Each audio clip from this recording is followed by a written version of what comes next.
तलाक तलाक दूंगी मगर मेरी एक शर्त है।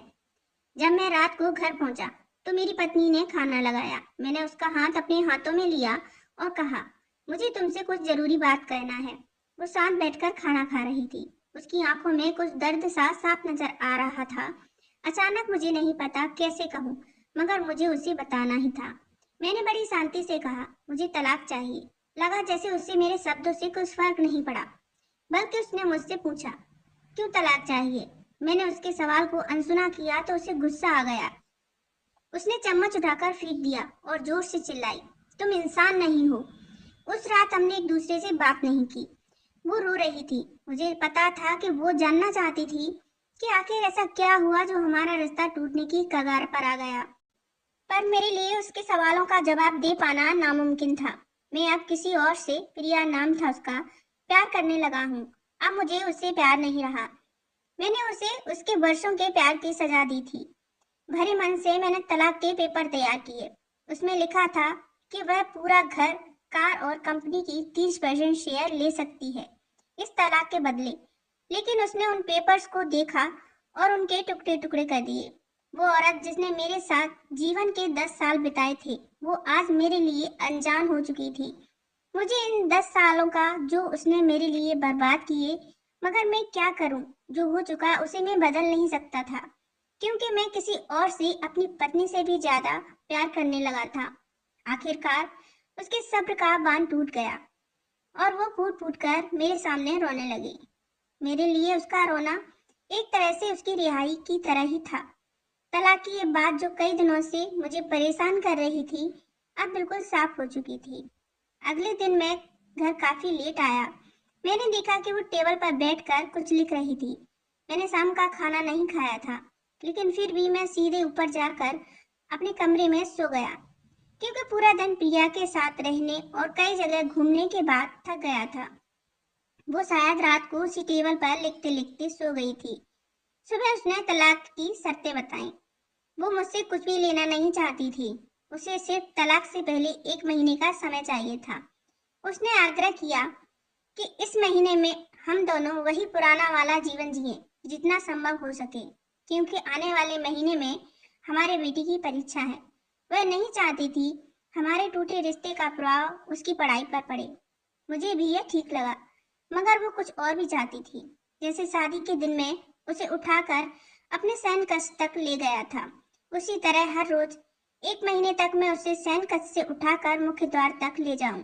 मुझे लगा यह पागलपन है, मगर इन आखिरी दिनों को थोड़ा अच्छा बनाने के लिए मैंने उसकी ये शर्त स्वीकार कर ली।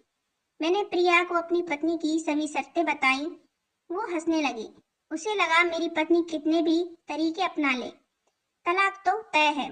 मेरी पत्नी और मैं किसी से भी इस दौरान नहीं मिले थे, लेकिन उस दिन जब मैं उसे पहली बार उठाया, गेट तक ले गया, तो हम दोनों काफी अजीब महसूस कर रहे थे। पीछे से हमारा बेटा भी खिलखिलाकर खुश हो रहा था। अगले दिन यह काम थोड़ा सामान्य और आसान हो गया। वह मेरे सीने से लगी थी और मैं उसकी खुशबू महसूस कर रहा था।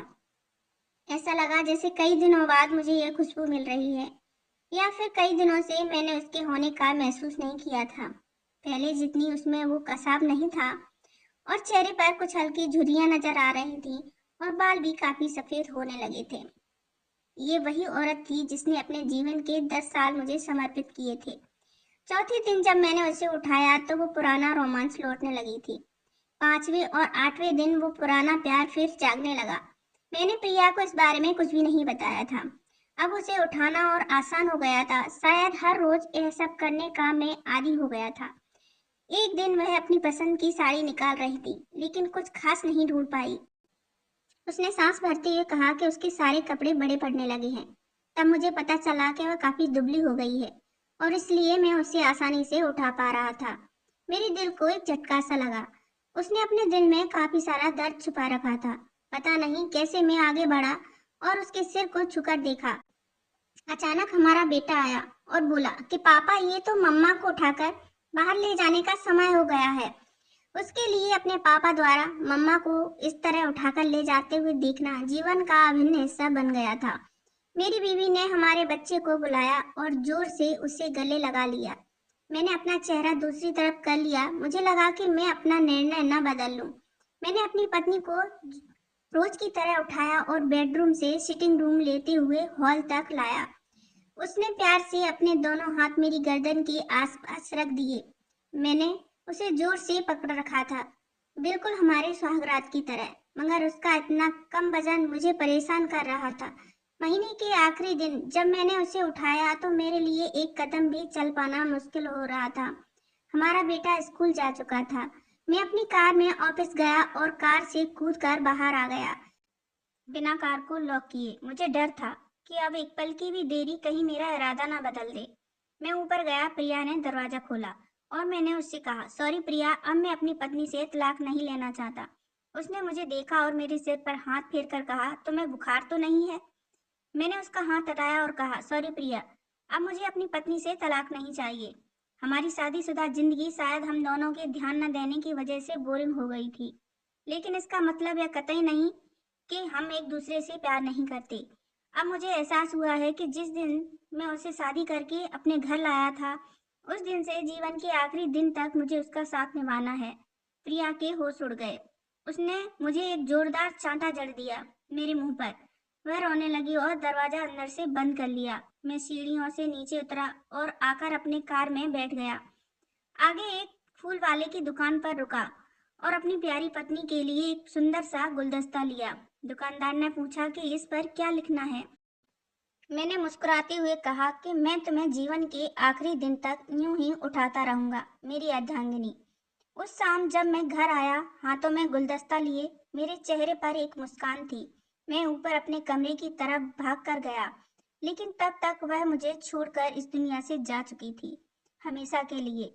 वो कई महीनों से कैंसर से लड़ रही थी, लेकिन मैं प्रिया के साथ इतना खोया हुआ था कि कभी ध्यान ही नहीं रहा। उसे पता था वह जल्दी मुझे छोड़कर जाने वाली है, इसलिए वह मुझे और मेरी बेटी के रिश्ते को टूटने से बचाना चाहती थी।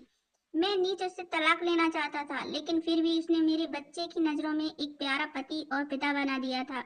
जीवन की छोटी छोटी बातें रिश्तों में बहुत बड़ा महत्व रखती हैं। बड़ा घर, बड़ी कार, बैंक बैलेंस, ये खुशियों का हिस्सा जरूर बन सकते हैं, मगर अपनों के बिना इनकी कोई कीमत नहीं। अगर ये कहानी पसंद आई हो तो लाइक शेयर करें और चैनल पे पहली बार आए हैं तो सब्सक्राइब करें।